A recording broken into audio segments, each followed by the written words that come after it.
What if I told you that in 2020, Airbnb went from hemorrhaging money to $47 billion in valuation by saying no to almost everything?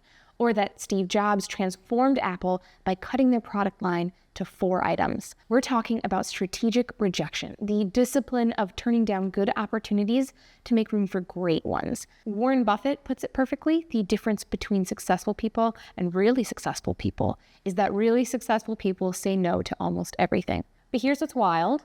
Most entrepreneurs are doing the exact opposite.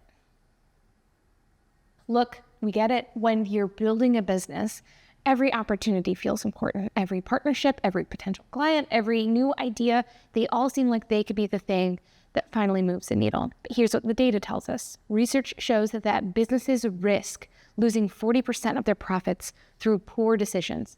There's a cognitive bias that everyone is prone to called opportunity cost neglect. We literally can't see what we're giving up by saying yes.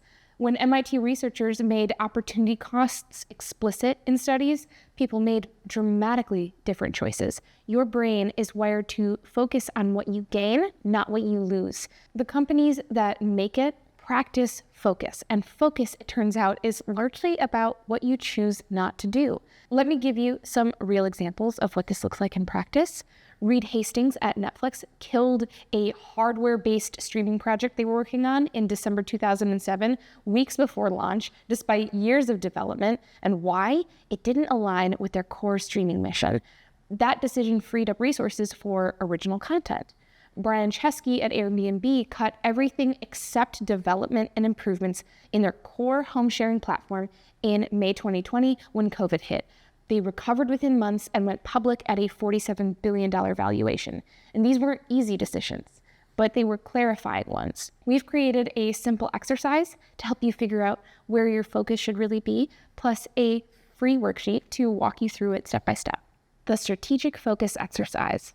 This exercise has 2 parts, and you don't need perfect information to get started. First, write down everything you're currently working on or considering. Every project, partnership, marketing idea, product feature, everything. In our exercise, we aim for about 25 items, but don't get hung up on the exact number. Now here's the hard part. Circle your top 5. These should be the things that, in your estimation, if you could only work on 5 things this quarter, would move your business forward the most.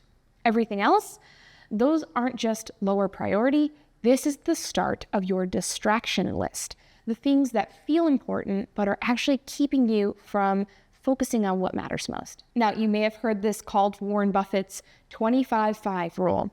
But here's the thing, Buffett never actually said this. And when he was asked about it directly in 2013, he said, "I can't recall making a list in my life. It sounds like a very good method of operating, but it's much more disciplined than I actually am." The principle is still solid. Most of us are spread far too thin. Now, the brain dump is a good first step, but we also need a way to address any bias we may be bringing to the table, which is why we refine it with a second step. For each of your top 5, let's get honest about them. Score each one from 1 to 10 on 3 factors. Impact, will this actually move the needle of your business? Confidence, how sure are you that this will work? And ease, can you realistically execute this with your current resources? Multiply those numbers together. If something scores below 300, it might not deserve a spot in your top 5. You might even find that you're not left with much at the top of your list. So continue this calculation down your whole list. You may find something that deserves more of your focus that you've been chronically shelving thanks to your bias, or just the length and increasing pressure of a bloated priority list. This is where our worksheets and built-in calculations make this a little bit more clarifying than just a pen and a notepad. This isn't about finding a perfect score. It is about forcing yourself to think critically about where you're spending your time, why this exercise works, and what to expect.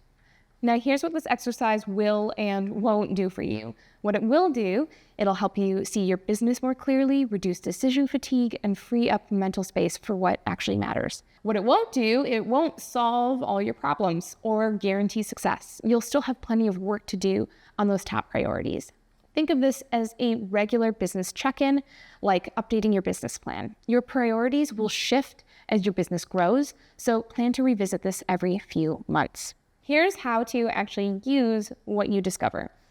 complete the exercise using our worksheet. Be honest about what makes your distraction list. Put one item from your distraction list on hold. Just actually stop working on it. Focus this additional time on your highest scoring priorities. See what happens when you're not spread so thin. And then evaluate the results. Did focusing feel different? Did you make more progress? The worksheet includes templates for both parts of the exercise. You can repeat it as necessary by printing new sheets or copying the download, and watch how your priorities and opportunities change over time. Next steps. Remember that your distraction list isn't trash. These might be good ideas for later or things that other people could handle. The point is that they shouldn't be taking up your prime time and attention right now. This also isn't permanent. Your priorities will change as your business grows. That's normal and expected. You can grab the strategic focus worksheet from the link below. It walks you through both parts of the exercise with calculation templates and examples. Then actually do it. Don't bookmark it for later. Your business deserves an hour of honest assessment about where you're really headed and what's actually getting you there. What area of your business needs this kind of focus check-in? The answer is probably clearer than you think.